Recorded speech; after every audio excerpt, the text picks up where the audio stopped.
Hey everyone, I'm back again with another video. So मैंने कल अपना जब एक वीडियो बनाया था about the editorial word meanings. So मैंने उसमें ये बोला था कि I will make one audio book sort of thing for Hindu editorial also because I feel that if I read it loudly, that helps me a lot in understanding the editorial. So of course it is not feasible for everyone to read it aloud and do it. So I'm doing it for you. I am doing it for first editorial right now एक ही editorial में try करके देख रही हूँ if you find it helpful please comment below so that I can further keep going it and doing it for all other editorials as well. So basically, this is audiobook kind of things for the newspaper. So if you find it relevant and helpful for yourself, do comment so that I can further do it for other editorials as well. So let's start, let's dig into it. The very first editorial that I'm going to read is Simple Ways to Better Counts of Omicron in India.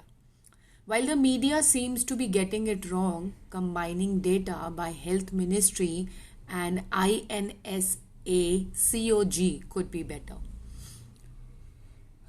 It is by Surendra Gupta.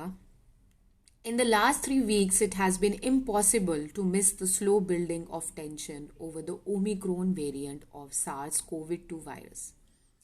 The news from Europe is not good with regard to the rise in cases and also the severity of the disease. Every day, the national news has report of case numbers that are slowly rising.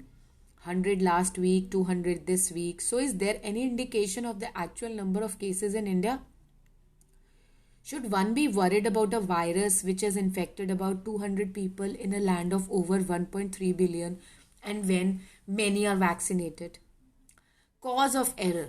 Let me attempt to put the numbers in perspective.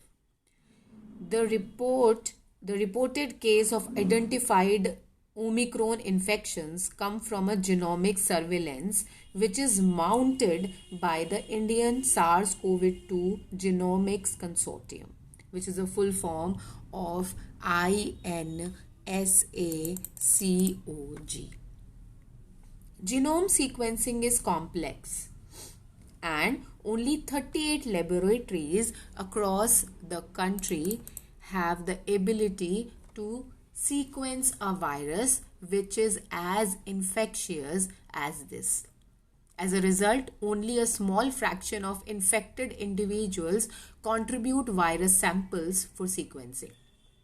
The numbers are reported by the media are the number out of this small sample which show infection by the Omicron variant. So the media makes an error when it reports this as the number of cases in the country. A calculation. How can we do better? Let us think in terms of fractions or percentages. The Union Ministry of Health and Family Welfare reports that in December, India performed about 12 lakh RT-PCR tests a day and about 0.5% of the test result were positive. So in the first 2 weeks of December, about 1.7 crore tests were performed nationally and about 80,000 people tested positive during this time. The number of genomes sequenced by IN, or let me just say the full name for it, Indian SARS-CoV-2 Genomics Consortium is perhaps 1% of these. This means that of the 800 or so samples taken, about 200 tested positively by the end of the second week of December. If the sample of the virus genomes to be sequenced was drawn randomly from the newly infected, then one would be forced to conclude that there are about 20,000 Omicron positive cases in India. However, all public health agencies around the world have proceeded on the assumption that the Omicron variant arose recently and is still being transported around the world. Let me just drag it down. Yeah. So the sequencing effort has been biased towards international travelers. This means that the incidence of Omicron infections would be somewhat smaller. Could it be that only about 2000 people are infected? That is about 2.5% of cases. If the numbers were really that low, then about 80% of the virus samples would have been taken from travelers. The remaining 20% of the sample is then likely to give no Omicron positive results at all. But we know from news reports that at least about 10 cases are from people without a history of recent international travel.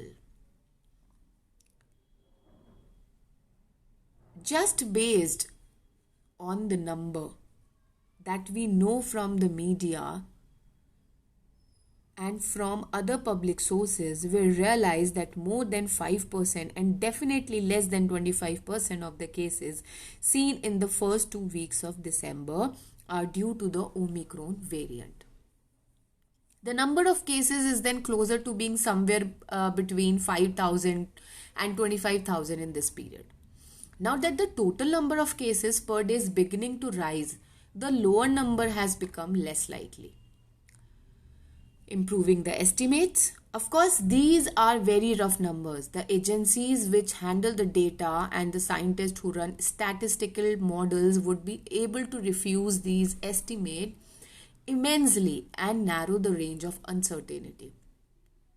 If the number of genomes sequenced from infected travelers and other are separately given by Indian SARS-CoV-2 Genomics Consortium and tagged by the date on which the sample was collected, it would be much easier for you and me to make these estimates.